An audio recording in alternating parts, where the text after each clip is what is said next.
always help if I could just take myself off of mute. It's almost like I expect you all to read sign language. This is Denise Rollard Barnes. Welcome to WIN TV in 2023, bringing you great guests, great information, and motivating you to be great this year.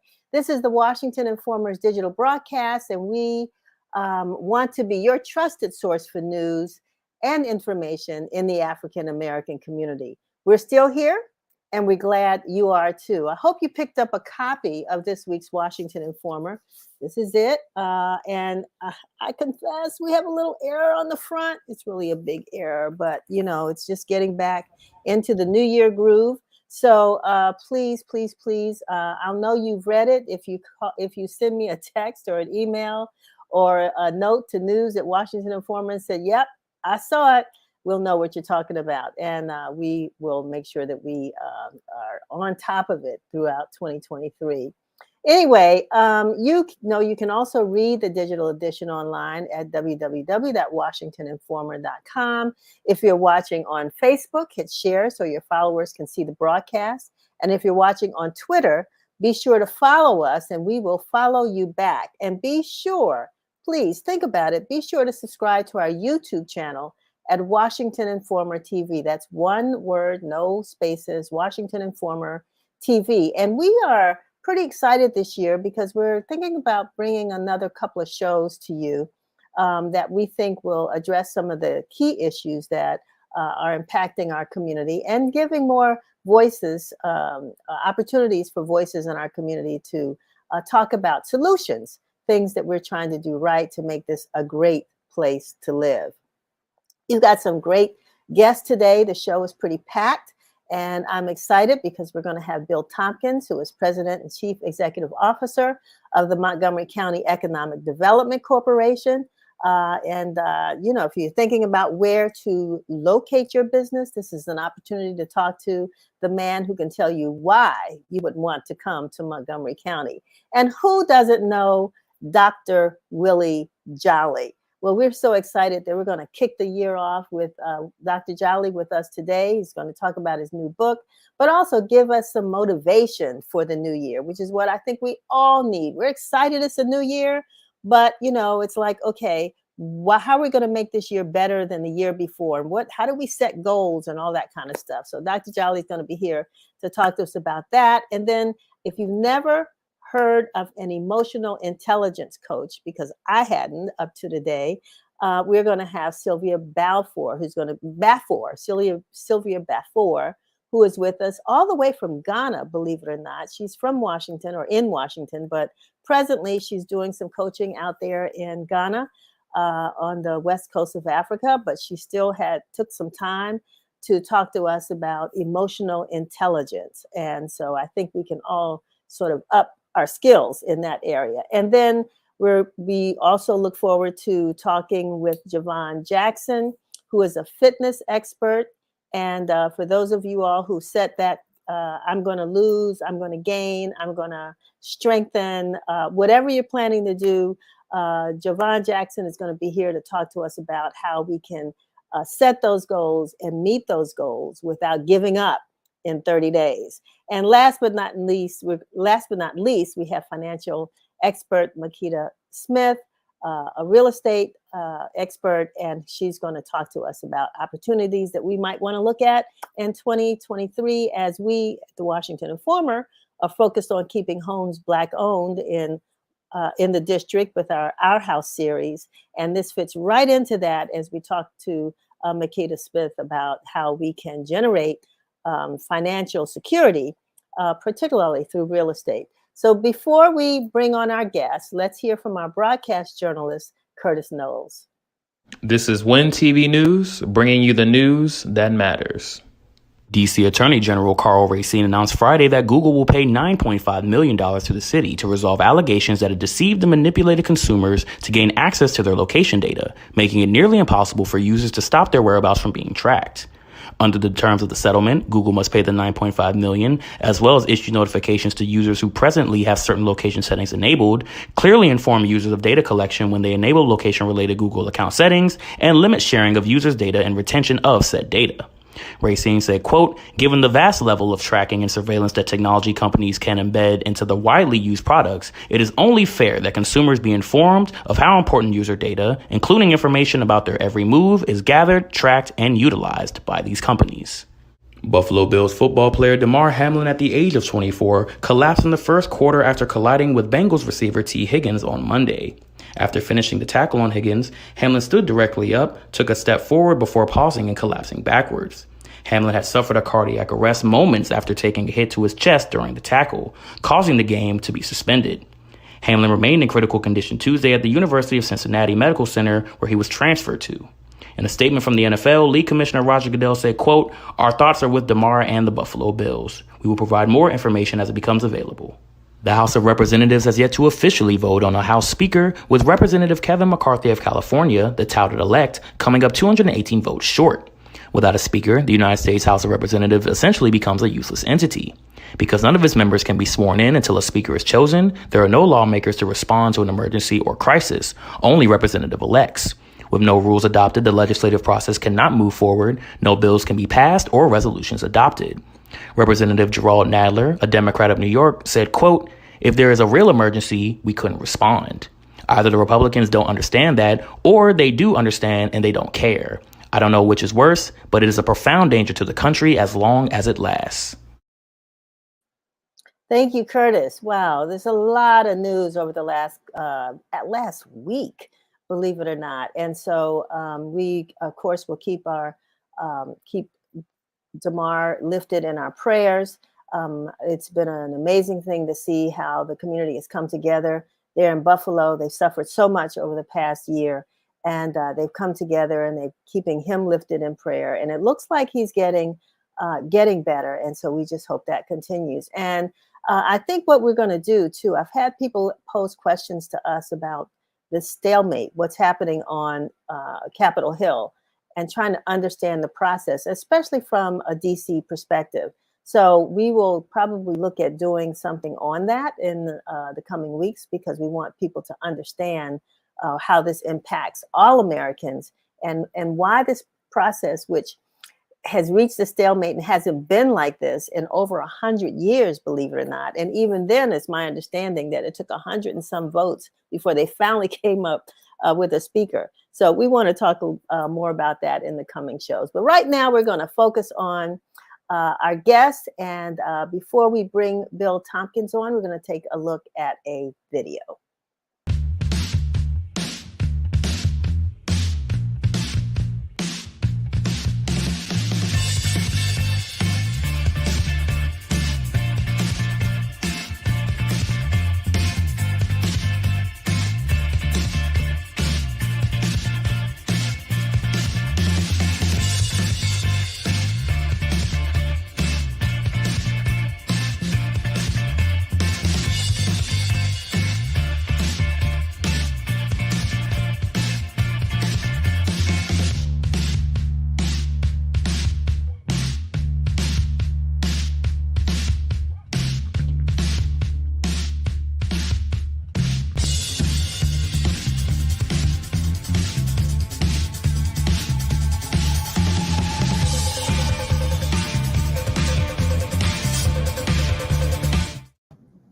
Wow, that's a great video there, Bill. And welcome to WIN TV. Thank you. Thanks for having me. My pleasure. Bill Tompkins, President and CEO of the Montgomery County Economic Development Corporation, who accepted the position in August. Is that correct? That's correct. All right. Okay, doke. So I like that. You know, your theme, what is it? Move. I forgot the words already. Think, move, grow, come to Montgomery County. Why? Why should people think, move, and grow and come to Montgomery County? Well, we're all fortunate to be in the DMV. I grew up here, as you did, and it's a great region no matter where you are. But when it comes to doing business and living where you do business, Montgomery County has it all. It's not just because we're the most highly educated population group in the DMV, one of the wealthiest in the country. The resources that are here are just unbelievable. And it's not just about the businesses that are here. You know, a lot of people don't realize that we're the hospitality capital of the world. You've got Marriott, Sodexo, Choice Hotels, all right in downtown Bethesda. We've got life sciences companies, and many of the life sciences companies that helped us through the pandemic are based or have significant assets right here in the county. We're also a great green space, parks, housing. It's not just about doing business here, it's the environment that you're in. And what I think is incredibly special is that we are the most diverse county in the region and one of the most diverse places in the United States.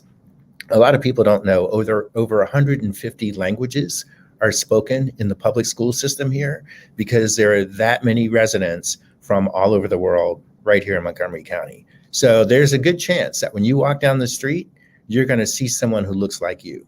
And that makes it more inclusive. We believe we're an equitable place. Yes, we're pretty liberal, but that's a good thing. So we have something for everybody, not just a great business environment and the resources to go with it, but a great environment to, as a lot of people say, live, work, and play. Let me jump in, Bill, because, you know, like you said, growing up in the DC area, and it's interesting because when Chocolate City was truly Chocolate City, right? As it began to transition, a lot of folks went south to Prince George's County. Mm-hmm. Montgomery County, and I want you to correct me or set the record straight with what I'm about to say, but because so many Black-owned businesses went south, I don't know if it was a PR thing or if it was some perception about Montgomery County, how we could get more, why a lot of those businesses didn't go, I guess that would be northwest of the district. So mm-hmm. explain that to me and what you think maybe you all may need to overcome as it relates to the perception of Montgomery County in order for businesses to feel like, you know, if they come there, it's a great place to go. It's a great choice. Sure. So if you look back 30 years ago, or maybe a little bit longer, Montgomery County was 95% white. And it was known as an affluent suburb, very homogenous. One of the things that drove businesses south, let's say into Prince George's County, were everything from housing costs to certain government agencies that moved out there early. The Census Bureau, it attracted a lot of people moving across the border. And Montgomery County was sitting here, I don't want to say fat, dumb, and happy, but definitely paying attention to themselves and not too worried about growth. What's happened over time is that as people woke up, they said, wait a minute, there is a lot here. And part of that is because of the educational system that's here. We've caught up. We've got 18 federal agencies that are headquartered here. And that creates a base. You know, everybody thinks the federal government is all downtown DC. 18 of those agencies are right here. And that creates an infrastructure. We've got one of the best school systems in the country. And you keep adding that up and people start paying more attention to us being more than just a suburb. We're a place of action, but we're really a place of commerce. That if you have a dream, you can come here and do it. If you're an entrepreneur, you come here and do it. And part of what we are doing, especially going forward, is doing more promotion. We tended to take ourselves for granted and not talk a lot about why it made sense to be here or why it was great to be here. But as we move forward, and this is part of my vision going forward, we've got to constantly promote and compete where people can see us and hear from us. I think it's great. I mean, the other part to that, though, is now that we're post-COVID, well, not really post-COVID, because every single day I'm hearing about somebody else that's right. COVID. But at any rate, you know, I know the mayor of the District of Columbia is talking about the impact that COVID has had on the downtown area with companies workers not coming back. And so we got all these empty buildings. How did COVID impact Montgomery County? Can you talk about that a little bit? Sure. We were all impacted, but a little bit better insulated for a couple of reasons. Number one, when you look at some of our key industries, like life sciences, you really need people to be at work, at their labs, at their research facilities. And so the vacancy rate was still pretty high, but probably half of what it is in the district. And we've recovered fairly well.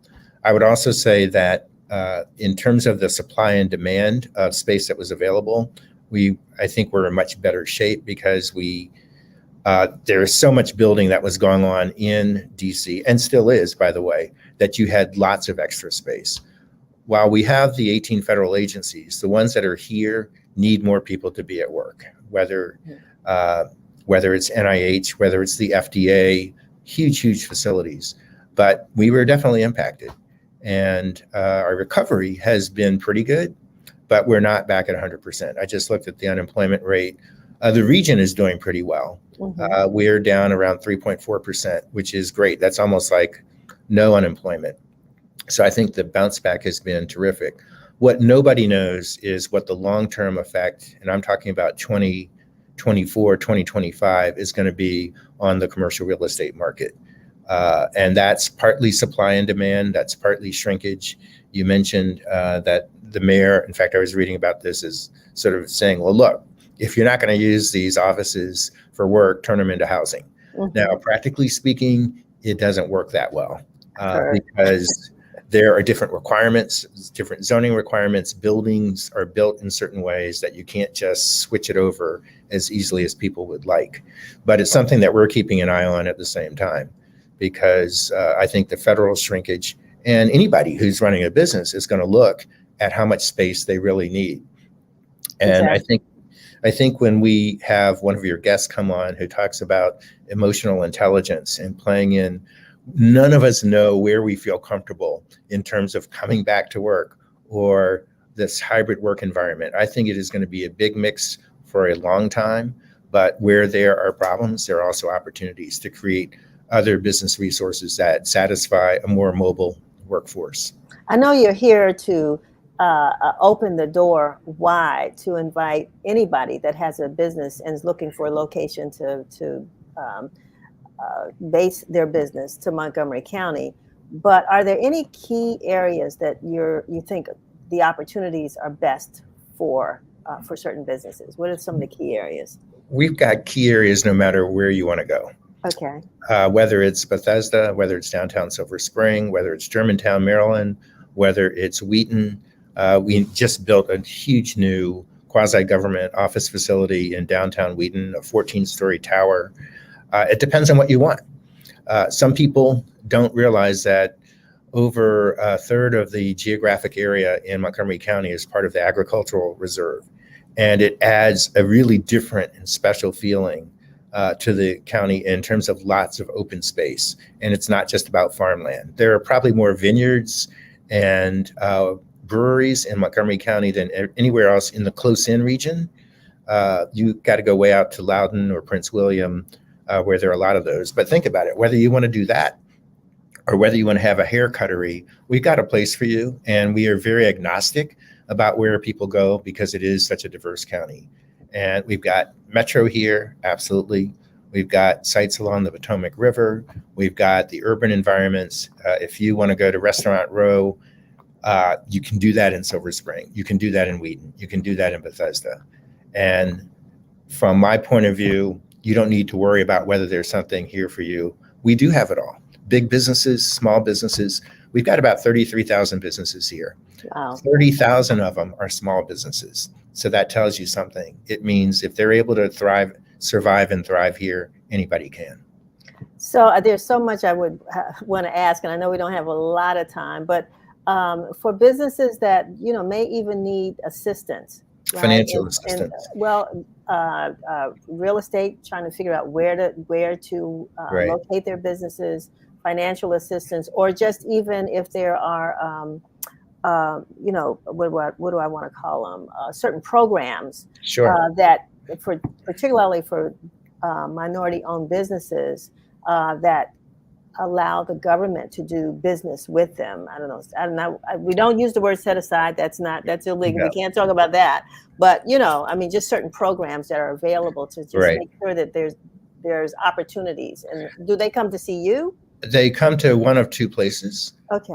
They come to thinkmoco.com, which is Montgomery County Economic Development Corporation, and we have everything on that website. We even have a special section for small businesses. We have a section on how to start a business, how to grow a business, how to expand. We are a public-private partnership, so we are independent of Montgomery County government, but we represent them. We are their partner. And if you don't come to us, you can just as easily go to the Montgomery County Business Center, which is their business portal. And what you'll see on both is that we cross-reference each other all the time. We're probably on every other page, so that they're referring people back to us. And what we say is that there's no door that's the wrong door. Any door you come into Montgomery County, whether you go directly to the government, to the business portal, or whether you come to us at thinkmoco.com, we'll take care of you. Wonderful. Yeah, and I guess what I was referring to sometimes, the government does a lot of business and contracting, with small businesses, and so that's what I wanted to Right. make So sure so on the Montgomery County website, there is a special area around procurement. Okay. And there's a very specific program where preferences are given not only to underserved communities, but also to businesses who actually are already here. So you get points, you get a discount. And, it's a pretty robust budget, but that's very similar to what other jurisdictions do. We have a very strong program. If you want to do business with the government, we have that set up mostly, and it's through our procurement site. They've got an orientation session. They have open houses, I think once a month. So it's very easy to find out, and there are lots of ways to qualify. So before we close, since August, I don't want to ask you what keeps you awake at night. I want to ask, what would you like to see as the president and CEO that would let you sleep well at night? What is your vision for Montgomery County? Our vision is for people, when they think about the DMV, they don't ask, what's that suburb called? It's like, we want to be in Moco. And the more people say, oh, yes, and are shaking their heads, like you started this off with this being a great year, having great conversations. When people go shake their head, yes, I know about Montgomery County. I've been there. I want to be there. I want to be next in terms of success. When I hear that walking down the streets, then I will sleep even that much better at night. Wonderful. Bill Tompkins, thank you very much for being with us. We're going to talk to you some more, in the weeks and months ahead, because we do want to make sure that our readers, especially, get to know more about Montgomery County and your office and what you all are making available, to the business community. And just a hint for those who are listening, we do our annual African American Heritage Tour. And so we want to talk about some of the historic African American sites in Montgomery County, because we just might be in that neighborhood later this year. There is quite a bit here. We actually have a heritage tour ourselves, and right down the street from me is the Josiah Henson Museum, which is the location of a former plantation, believe it or not, 5 minutes from my office. There's a lot that was going on here that people need to know about. But it's all good. It's moving in the right direction. Wonderful. Bill, thank you so much for being with us. Thank you. All righty. Happy New Year. Same to you. All righty. So we're going to move on to Dr. Willie Jolley. And he puts motivational speaker on his title, but Willie, Dr. Jolley offers so much more than that. So we're going to look at this video really quickly and then bring him on.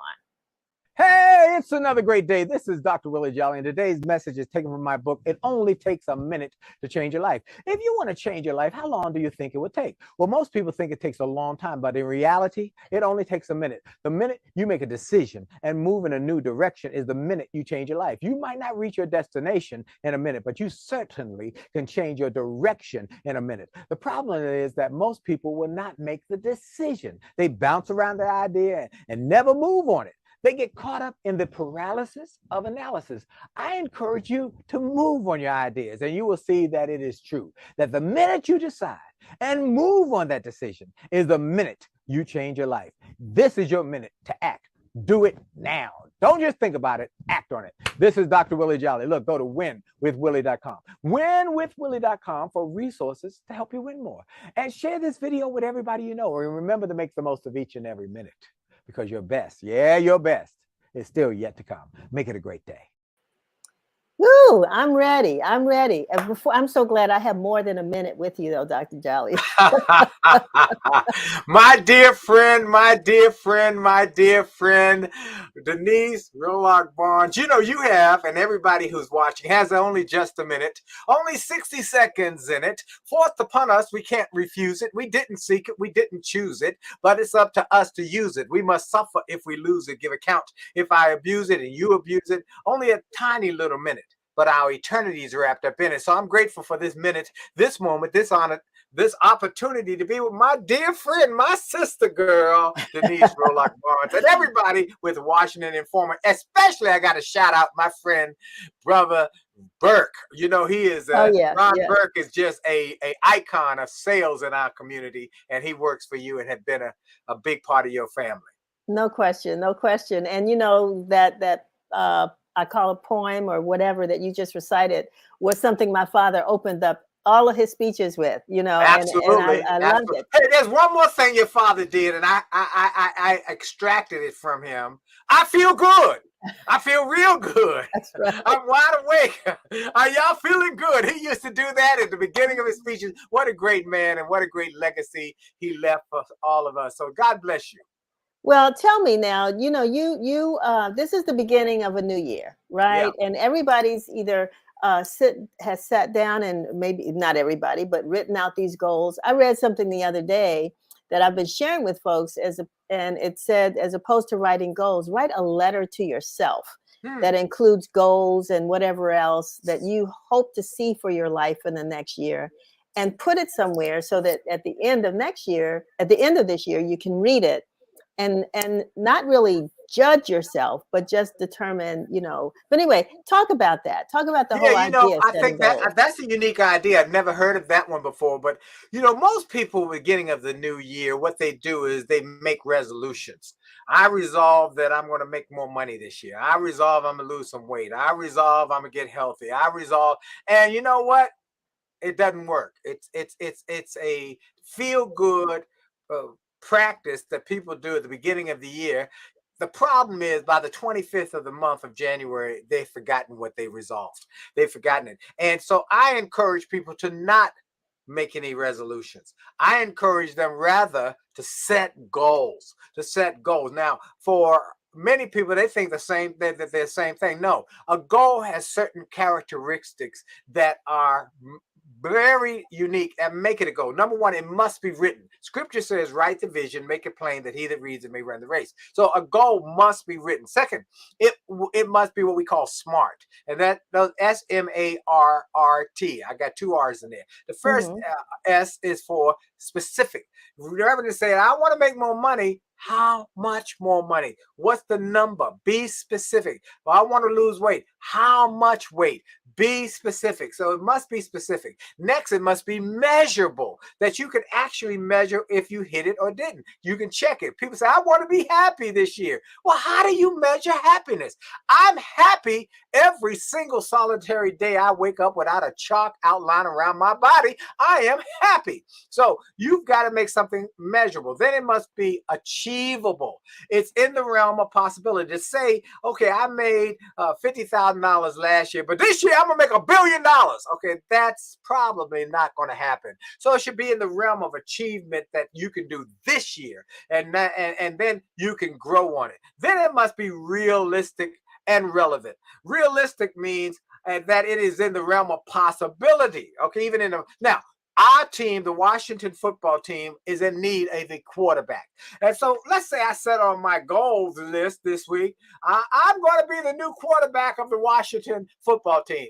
Not realistic. I've never played professional football, never played any kind of football. So that's not going to be realistic.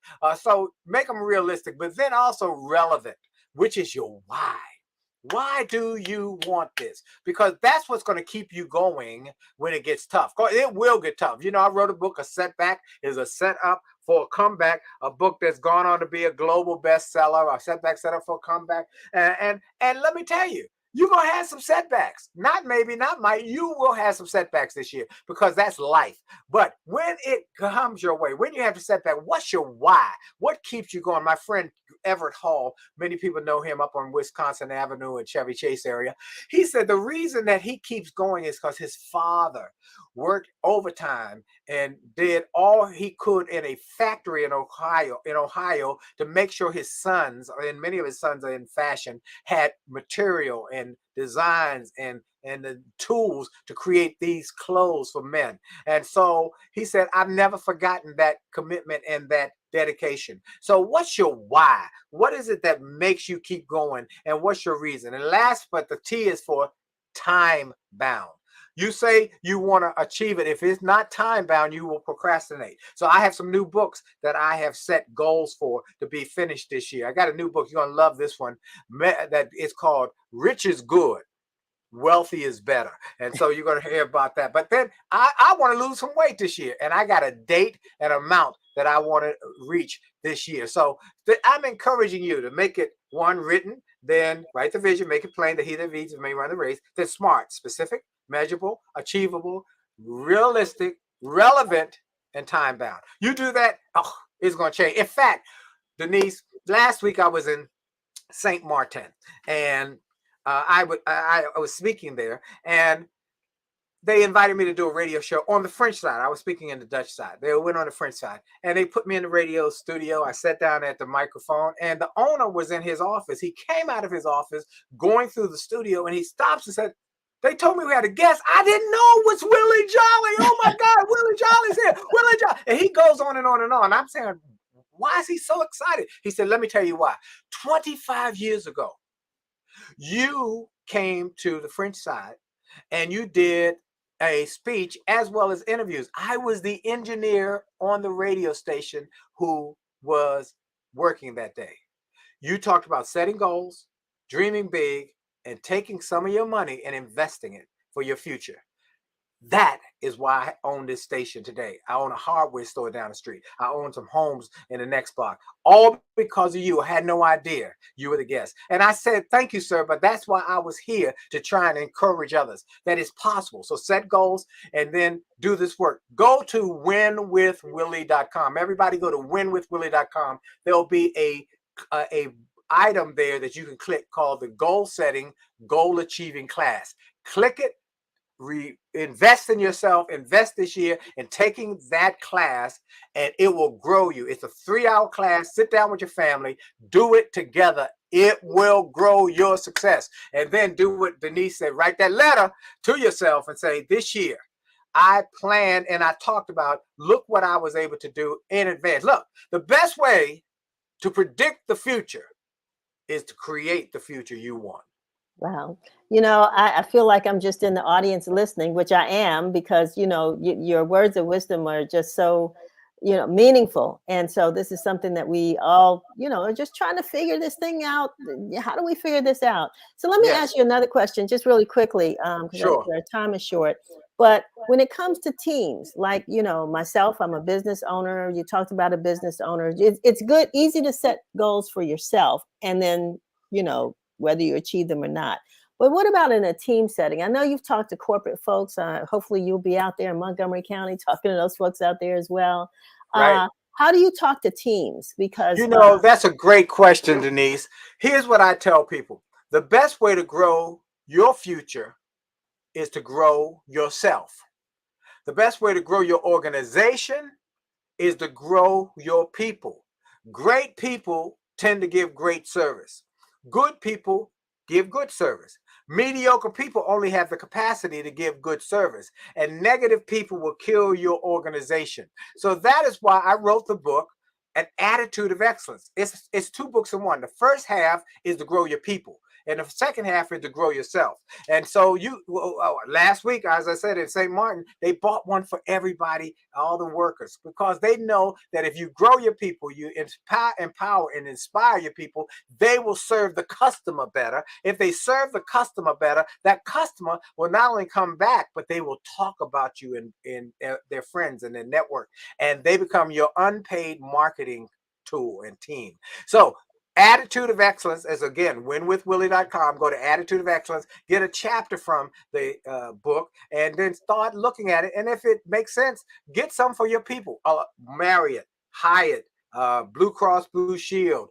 So many companies now are buying it for their people and saying, this is what we want you to be our reading program. Because we want you to succeed. And as you succeed, we will succeed more. And rather than the old axiom, I want you to make me more money. Let me help them become more profitable in their own lives. And if they do that, they will help me as a company become profitable people. Because, you know, people who are happy at work and at home tend to be happier in their efforts to help you make money. Fantastic. And so is that your latest book? No, that's not my latest book. My latest book is my book with my wife. Make love, make money, make it last. 10 Secrets to Shape a Great Marriage. We were on the Today Show this last year. We've been married going on 38 years, haven't had an argument in over 35 years. And so we put the principles in the book. We now have a Monday night show on Facebook and on Twitter and on all of these IG, and it's called the Jolly Marriage Show, or it's on YouTube as well, Jolly Marriage Show. Every day, every Monday, we do a piece about marriage and talk about the 3 big things that break up marriages: sex, money, communication. And we take letters and questions from people, and then we deal with what worked for us and how to help them. We've had so many people who were on their way to the divorce court. Some had filed for divorce. Wow. We told them, get 2 copies of the book, just do 2 copies, read it together, and talk about each chapter. At the end of each chapter, the learning lessons, and see what happened. Every single one of them has written us and said, or called us and said, my marriage got healed from that experience. So look, go to jollymarriage.com or winwithwillie.com again and click the Jolly Marriage button and get a free chapter from the book. It's our gift to everybody who wants it. Willie Jolley, Dr. Willie Jolley, thank you so very much for being with us today. Wish you a happy new year, and hopefully happy new year. And to same to you and your family, your husband, and boys, and your whole staff. I will leave you with this. My prayer for everybody who's watching. Beloved, I wish above all things that you will prosper and be in good health, even as your souls prosper. That's my wish for everybody. Amen. Love you. Thank you so much. Have a good one. All righty. We're going to move on quickly because our time is getting short, but we've got, as I said, a guest, Sylvia Bafor, who is coming all the way from Ghana just to be with us today. We'll take a look at this quick video and we'll talk to her in just a moment. Emotional intelligence is indeed the currency of the 21st century. You cannot be an effective leader if you're simply relying on your intellectual ability. As the saying goes, emotions drive people, and it is people that drive performance. I'm Sylvia Bafor, and I have a passion for helping people and organizations achieve peak performance, and I like to do this with emotional intelligence strategies. I wholeheartedly believe that if you're a leader who cares about the performance of your organization, then you must care about what you are doing personally to acquire the skills necessary to help you with important things like building trusting relationships, motivating your teams, having those difficult conversations with empathy, navigating change and uncertainty, and so much more.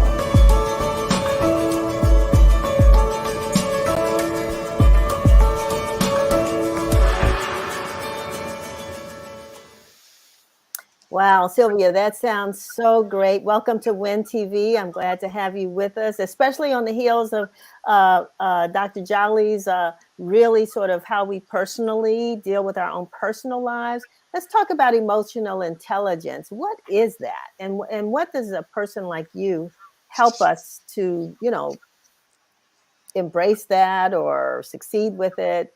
Talk about what Sylvia does. Well, thank you for having me, and greetings to everyone. Denise, you can hear me? Yes. Very well. Okay, perfect. So this is the way I like to look at emotional intelligence. It's simply how aware are you of your emotions in any given moment of the day?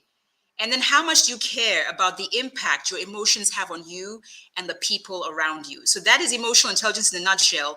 Are you using your emotions to work for you or against you? In fact, I think I once heard a comedian say it best when he said, the effect that you have on others is the most valuable currency there is. And I'll repeat that again just for second hearing. because it was so profound for me. The effect that you have on others is the most valuable currency there is, because if it's a good effect, it buys you so much, right? Favor and collaboration and more business and inspiration. It buys you a lot. Influence. So that's really important.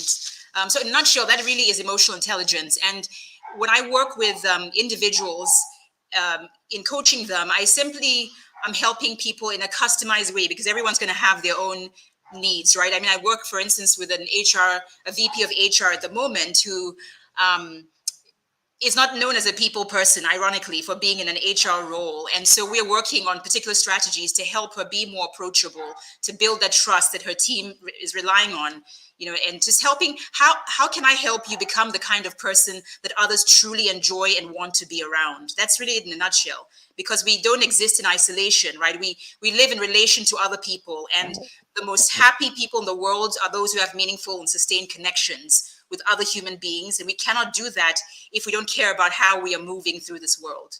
Well, we're gonna. I know your dog is having some emotional needs right now, but it's the neighbor's dog, actually. Oh, it's the neighbor's dog. It's the neighbor's dog, just loud. Yeah, sorry. They love to participate in conversations.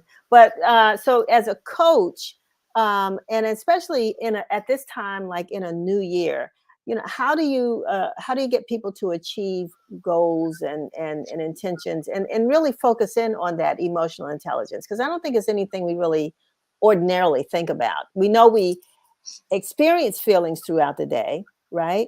But like you said, not understanding the impact on other people. So let's talk about, what a new year sort of looks like for a person like you who's coaching people. Yeah, so essentially, if I'm sort of summarizing what I'm understanding in your question, is really how can we use emotional intelligence, or EI, as we often call it, to help us be more intentional, right, about the way we're achieving in 2023. And, I do agree with Dr. Jolly when he mentioned the fact that resolutions should be tossed out, right? This idea, most of us by January 25th, as he said, we're done with our resolutions. But I want to go a step further than that, because while I think it is important to set goals and be specific, I'm a little bit contrarian in that here are three things I would think about, because one of the foundational elements of emotional intelligence is your self-awareness, right? The self-awareness, emotional management, empathy, and relationship management. Those are the cornerstones of EI. And so these steps essentially focus around self-awareness, which is the foundational aspect of building your emotional intelligence. And I want to talk about the fact that if you're going to be intentional about the way you achieve in 2023, three things should be happening. One, you want to examine your intentions. Two, you want to focus on the type of person you want to become. And three, you have to rid yourself of what I call expensive stories. And I'll explain that in just a quick moment here.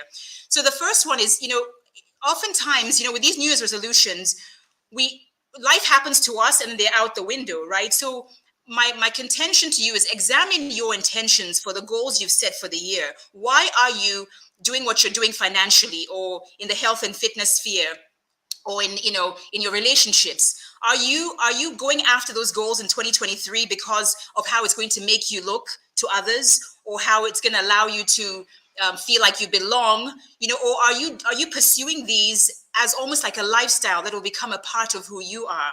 Because the goals that we set for ourselves that are predicated on how we're going to look to others, to have that new car or be in that swaggy relationship, those tend to fall by the wayside pretty quickly because they're superficial. They're not grounded in anything that meets our heart and our soul. So examine your intentions, right? That's, I think, makes sense. Yeah, and then the second is to focus on the type of person you want to become. And I heard this and was inspired by James Clear. Some of you on the call might have read his book, Atomic Habits. And so this strategy comes essentially from him, where he talks about the fact that don't think so much about outcome-based goals, right? Like, I want to lose 25 pounds. Don't focus so much on the outcome, but rather think about the type of person who achieves that, right? So if you want to lose 25 pounds, ordinarily you might say, okay, this means I have to go to the gym 5 days a week. I have to get on a keto diet. I have to do X, Y, and Z. So you make a plan around getting to this 25-pound weight loss. And you assume that if I do X, Y, and Z, I'm going to lose 25 pounds. But what is much more inspiring, and we talk about entrenched, we want habits that will last throughout the year, right? Because a goal can be finite. But instead of focusing on the outcome of losing 25 pounds, you should say to yourself, you know, who is the type of person who could lose 25 pounds, right? Because that type of person who could lose 25 pounds is perhaps the person who only eats out once a month, right? Or, you know, so essentially what he calls it is identity-based habits. So he said every action you take, right, about as you're pursuing your goals is just simply a vote for the kind of person you want to become. And I think this is brilliant, because if we attach what we want to achieve in 2023 to our identity, who we want to be, we're much more likely to work on that even when we fall off the wagon. You know, if your goal is to be a good parent, right? So you think to yourself, well, who is the type of person that is a good parent? If your answer, for instance, is it's the type of person who comes home every night to have dinner with the family, gadget free, right? So you're now creating habits around an identity versus just saying that good parent is somebody who doesn't curse at their kids every day, right? So I think that's a really powerful strategy as well. It's the self-awareness to say, can I focus on who I want to become in 2023 versus just looking at specific goals? Yeah, that Right. makes a whole lot of sense. It really does. Now, I mean, you've written a book.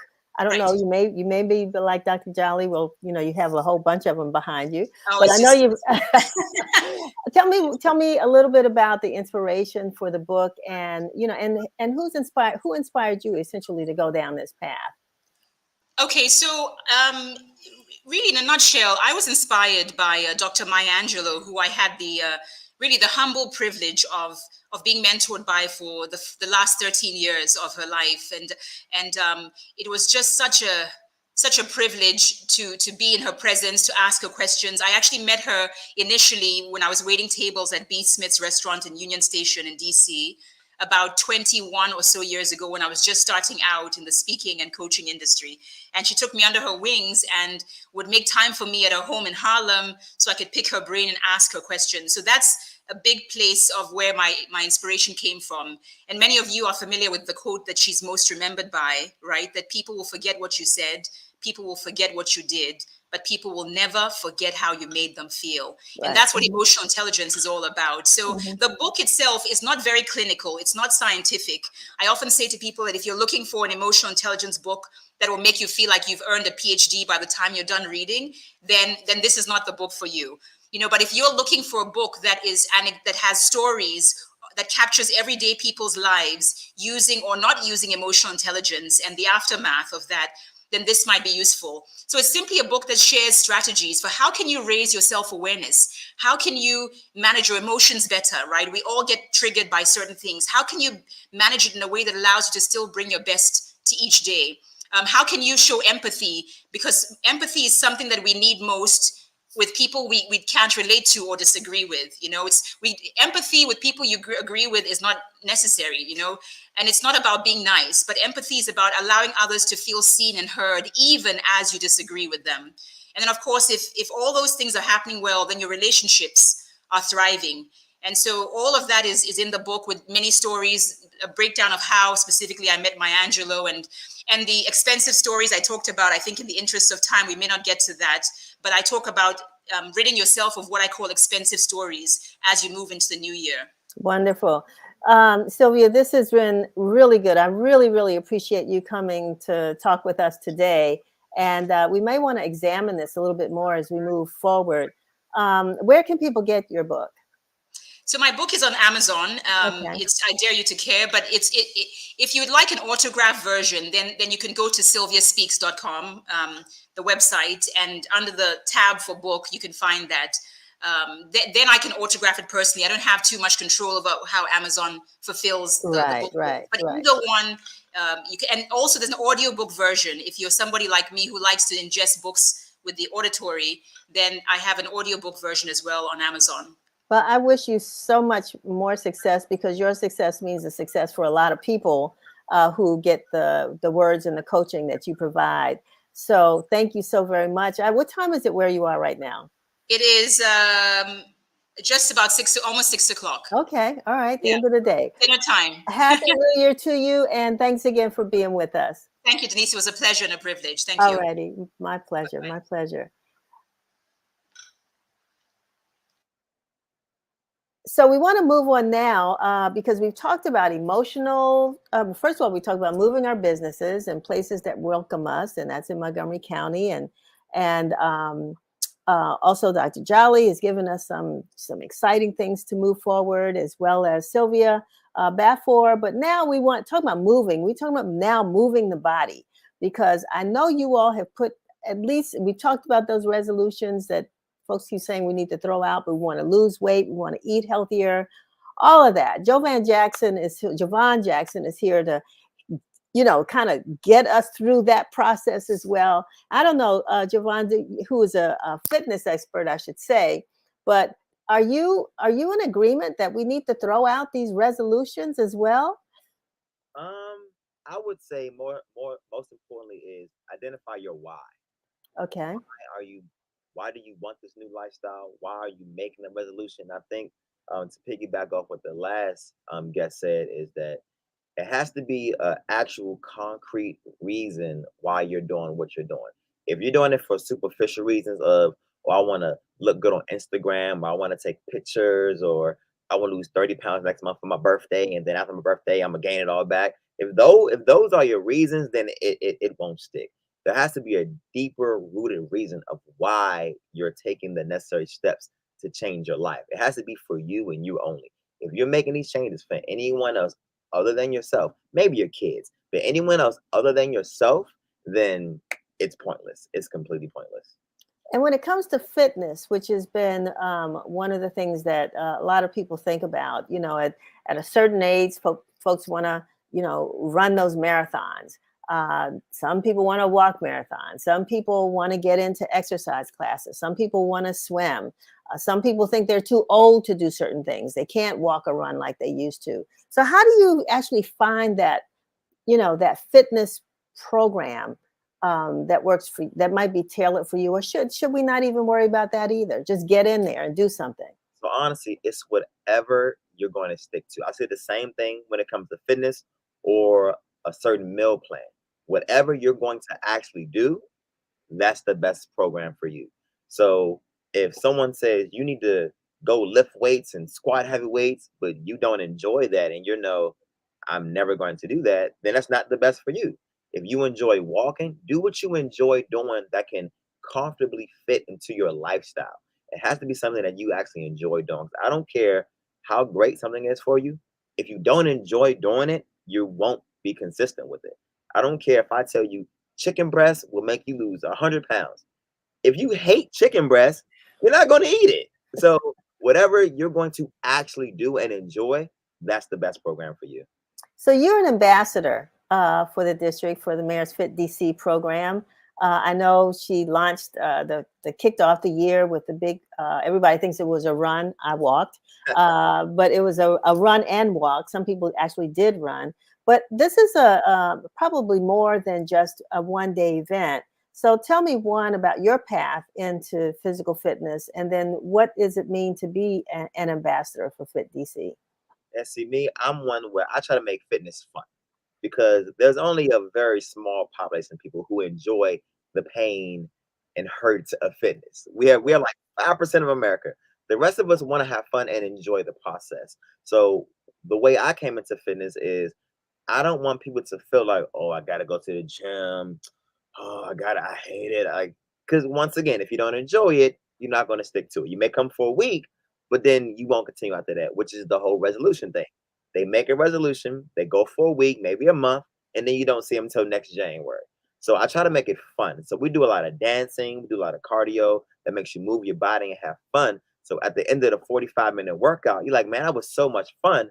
And then you look at your Apple Watch and say, oh my God, I burned 800 calories. Wow, I didn't even feel like I was working out. I want to come back to this class. So if you find a way to make fitness fun for people, you'll find that they will actually enjoy it coming back and make it a lifestyle. So that's coming back to where? So where is your fitness camp? How can people find you? Yes, I am located in Landover, Maryland. I am literally directly across the street from the Washington Commanders football stadium. Every Sunday when they have a game, all the players literally drive by my house in order to get to the stadium. So I see them every Sunday. But okay. Yeah, I'm in Landover, Maryland, and my Instagram is PR Fitness Camp.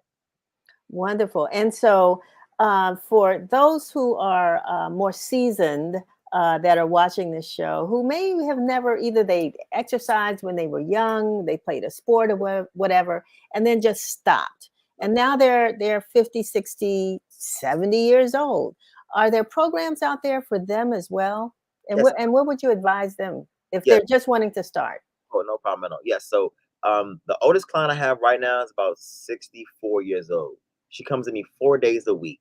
She comes at 4 a.m. and she stays for the 4 a.m. session, the 5 a.m. session, and the 6 a.m. session. She stays for 3 hours. Now, I will say she doesn't work out for the entire 3 hours. She's kind of like a social hour sometimes. Like to talk and to be around people. And even that can be great for seasoned individuals. You give them a reason to get out the house instead of staying in the house for days and days and weeks at a time.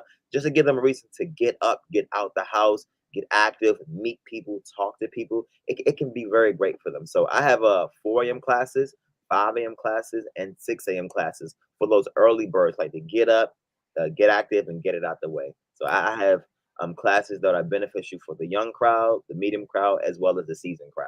I have it for everyone. What do you think? What do you think? I'm sorry, go ahead. My classes are definitely a go at your own pace. Go at your own pace. I will modify whatever you need as long as you feel comfortable and feel good about it. You know, former First Lady Michelle Obama had a really great campaign for the time that she was in the White House to get folks out moving, exercising, eating healthy.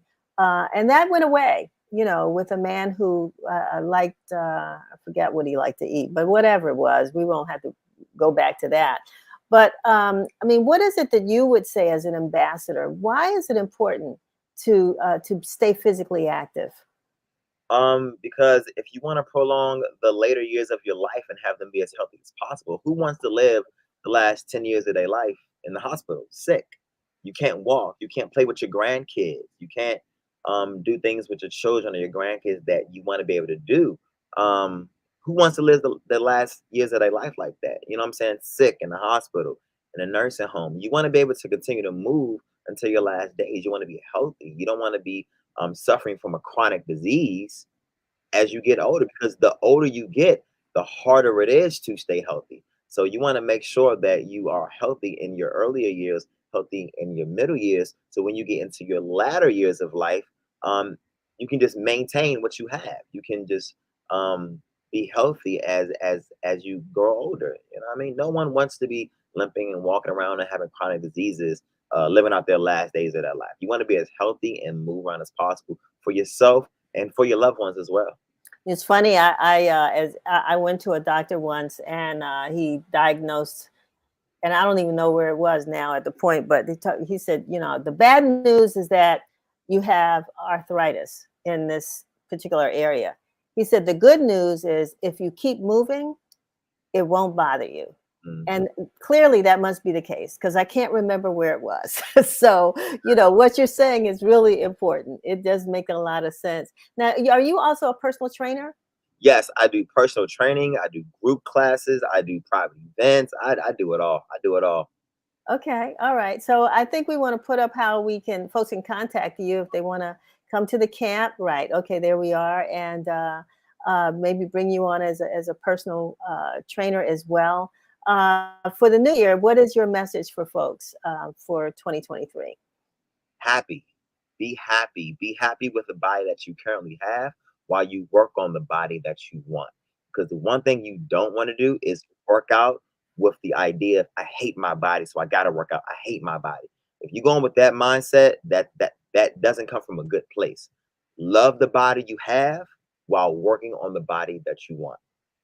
All right. I love it. I love it. Javon, thank you so very much for being with us, for sharing this time with us, for sharing these great messages and inspiration, getting us, got to get moving in 2023. Love it. Definitely. And also, I have an event this Sunday, by the way. If you go to Instagram, all the information is there. You can contact me. I have an amazing event this Sunday. It's called Booty and Brunch. We're going to work out and have a brunch afterwards. All right. All right. Good. And you said we go to the Instagram page, and that's where we can get the details. Yes, ma'am. All right. All right. Thank you so much. Maybe I'll see you. All righty, take care. We are so far over, but we don't ever want to leave a guest out there hanging, particularly when they have great information to share with us. So I appreciate Makita Smith hanging in there with us. Makita, are you there? I'm here. Wonderful, wonderful. Now, and you are the CEO of Savvy Chicks in Real Estate. We've been doing this series on called Our House, Keeping Homes Black Owned.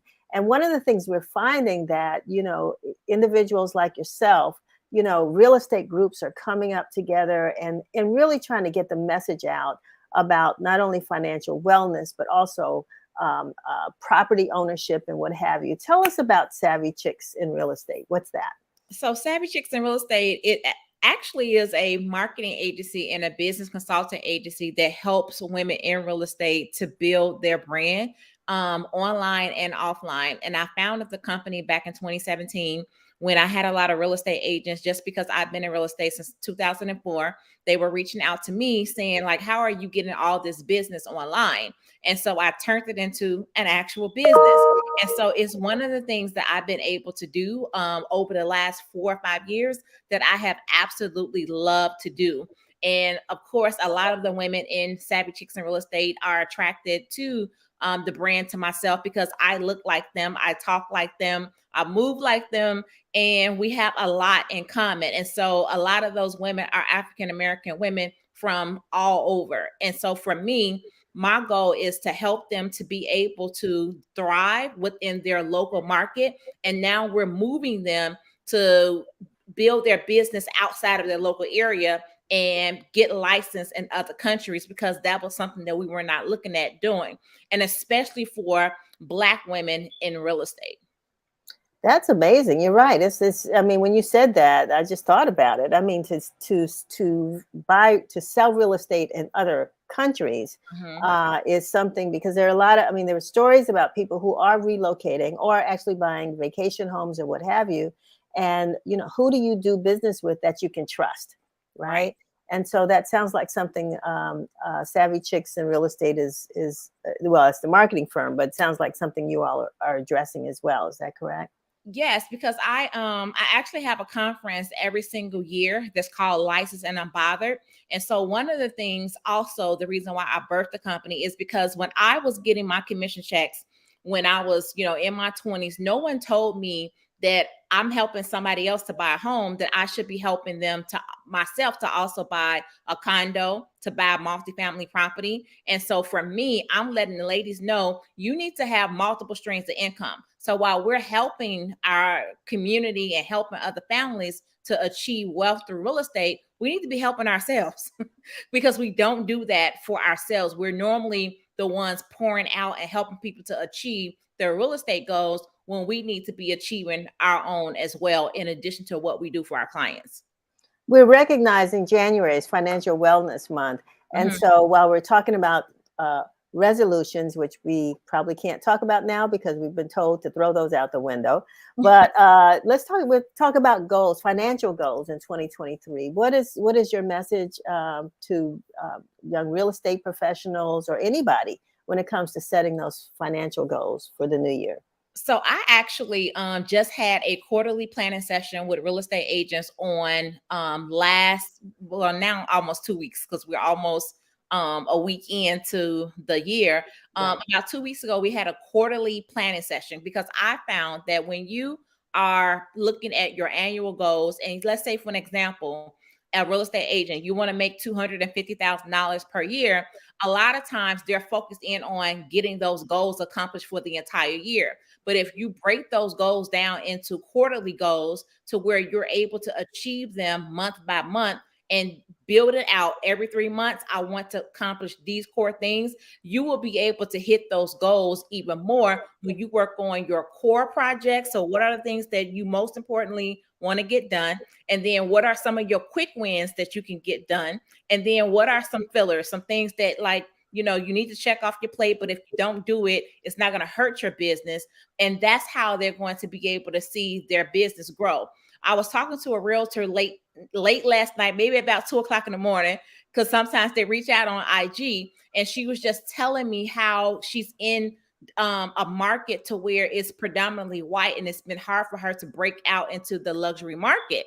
And I was telling her that you have to find your groove. You have to go where your market is and find out how you're going to disrupt. Even though that could be the case in your area, how are you going to think outside of the box and disrupt? And then I told her, don't even just look at your local area. Think about getting licensed across other countries so that you're not just looking at the city that you're in and people not giving you an opportunity to break into that particular market because you don't look like them. Interesting. And let me ask you about this other countries part, because this is really fascinating. Are there places that are more, again, locally people that look like him, her market, but when you look at a global market, are there places that you're looking at that seem to be really ripe for the real estate agents that you're working with? So I have my eye on DR. So DR, Dominican Republic, I just got licensed there last year. And so us having a conference there, it just happened to work out. It wasn't anything that I planned. But when I was coaching one of my clients who was a real estate broker in California, she owns a brokerage in Georgia. She's a Black woman as well. And she was telling me how she was licensed in Punta Cana. And I was like, how is this possible? And she was like, Makita, it's really, really simple. You just have to pay a fee and then you get your license. You join a real estate brokerage there and you get your license. And a good thing about it is that you don't have to be licensed in the States in order to be licensed in these other countries. So if you're a real estate investor, you're thinking about buying foreign properties and foreign investments, you can actually go and get your license in these other countries, even if you're not licensed in the US. And so I am pushing for us to look at global opportunities, because when you think about billionaires, and when I'm reading the book, Play Bigger, it talks about, looking outside of your market. When you look at companies like McDonald's, Netflix, and how they position themselves, they started in the US, but then they moved to another country that was the closest to them, which was Canada. And so for me, I'm looking at what makes sense for my market. Like where is the growth happening? Where is the tourism happening? We had a lady, Denise, the broker on Instagram. She just opened up as the first Black woman. You might want to have her on as well, as the first Black woman to open her own brokerage in Dubai. So she picked up her family and she moved over there, but she already has built a team of over 100 agents in Georgia, in Atlanta, but now she's building over here in Dubai. And so that's a big thing for her and within her legacy that she's leaving for her family. And then she's inspiring all of us to even go further outside of these countries as well. This is amazing, Makita. I mean, you have just opened the eyes of so many people, because we do get so locked into not only our own country, our own city, our own neighborhood, our own block. It's kind of, the perspective that some people have, but to begin to sort of stretch that out, to me, that's a goal for the new year. Think globally. I really love that concept. And I'm so grateful that you were here to share, your successes. Now, you said you're having a conference coming up in Punta Cana. Yes. And so June 9th through June 12th, we have a conference coming up. Every single year, we have had this conference for the last 4 years. This is our 5th year anniversary. We always have the conference in Chicago. This time, we're taking it to Punta Cana. It was one of the suggestions that our member made, and it came to pass. And now we're going to have our first conference outside of the US. But the thing that happened with us having it outside of the US, now it has birthed us to be able to think, okay, where else in the world can we take this conference to? Because when you talk about financial literacy, we have people that come to talk about real estate investments. We have people like Davon Reeves, who owns 3 hotels as a Black woman in Atlanta, Georgia, where we would have never thought about owning a hotel until she became a living example for us. And so I'm always putting people up in front of our agents and women in business in general that, can aspire to be what they see before them, because these people are actually living it in real life.